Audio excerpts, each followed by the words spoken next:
Treatment for chronic lymphocytic leukemia in the frontline setting has evolved considerably in the past few years. I'm increasingly finding that a new patient consultation for 1 hour is simply not enough time to go over all the options. Whenever possible, I try to encourage my patients to sign up for a clinical trial because that is the best way of getting treated. Certainly, these clinical trials have to be reasonable. They need to make sense for where the patient's disease process is. Currently, my 2 upfront clinical trials that I offer to all my patients are the ECOG frontline trial and the Alliance frontline trial for young and old CLL patients respectively.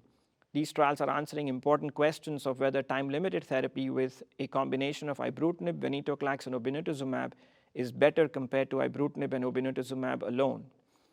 And if the patient is unwilling or is unable to participate in the clinical trial, then I think there are a litany of options available for us to discuss, including chemotherapy, small molecule inhibitors such as ibrutinib, the newly approved BTK inhibitors called acalabrutinib, or BCL2 antagonist called venetoclax.